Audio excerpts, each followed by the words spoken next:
Ndugu waandishi wa habari, Jamhuri ya Muungano wa Tanzania.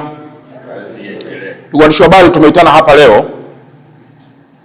tarehe 22 muda huu ambao ni jioni, ili nifafanue kwenu mambo machache.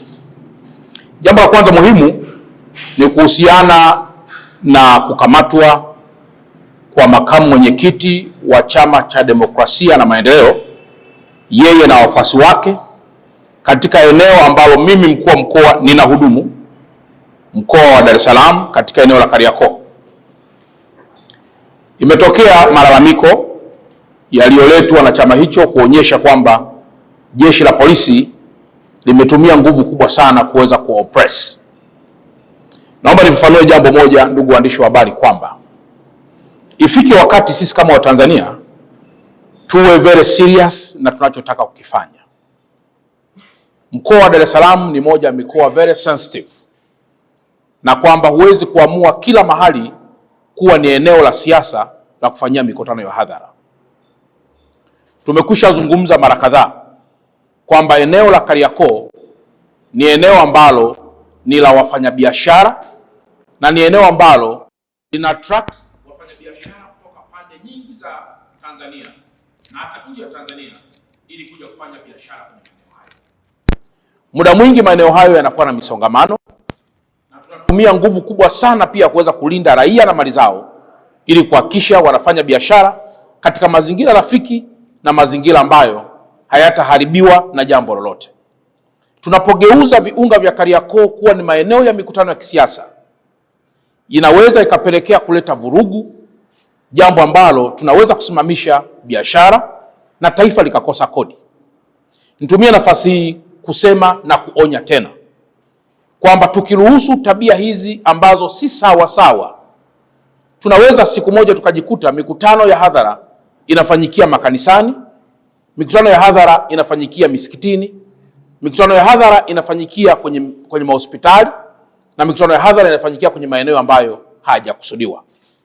Naomba nitoe rai kwa viongozi wote wa vyama vya siasa kwamba tunapozungumzia umuhimu wa kulinda maslahi ya taifa letu tunamaanisha, na tunapozungumzia umuhimu wa kukabiliana na masuala yoyote yanayoharibu amani ya taifa letu tunamaanisha. Na kwa mantiki hiyo, muda sio mrefu tutatoa taarifa rasmi kuhusiana na maeneo yote ya msingi ambayo hayaruhusiwi hata kidogo kuweza kufanyia mikutano ya hadhara. Mojawapo ni maeneo sensitive kama haya ya Kariakoo ambayo huwezi kuamua kufunga barabara kwa sababu ya mkutano wa hadhara. Tukifanya namna hiyo, tutakuwa tunajichelewesha pamoja na kutengeneza sifa za kijinga ambazo hazitastawisha taifa letu. Niendelee tena kuonya, na nimeambiwa kwamba tarehe 24 bado kuna watu wanaendeleza kauli mbiu ya kwamba watakinukisha. Naomba niwape rai, ndugu waandishi wa habari, ya kwamba naamini statement ya kukinukisha haiwezi kutokea kama haupo tayari kunuka. Statement ya kukinukisha haiwezi kutokea hata kidogo kama haupo tayari kunuka. Naomba niendelee kuonya baadhi ya Watanzania wachache ambao wamealikwa au kuja katika mkoa wa Dar es Salaam, na ambao wachache wamekwisha anza kufika na kulala kwenye baadhi ya mahoteli. Moto wa kisheria utashuka kwa nguvu zote dhidi ya wale wengi au wachache watakaodhamiria kuharibu hata kwa namna ndogo sana amani ambayo imekwisha jengwa ndani ya mkoa wa Dar es Salaam. Tumesema kutoka sasa na kuendelea, mikono yetu inawasha sana katika kuhakikisha amani hii haivurugwi hata kidogo. Tumefika wakati tumeanza kuleta mizaha ambayo si taswira njema kwa taifa letu. Tunafanya mizaha ya kutafuta sympathy kwa mataifa ya ndani na mataifa ya nje, lakini lazima tufahamu kwamba the secret of success always is consistency to the purpose. Kama hautaelewa unakoelekea, lazima utapotea tu, lakini kwa kuwa taifa limekwisha seti dira ya wapi tunataka kuelekea, sote tufuate hapo.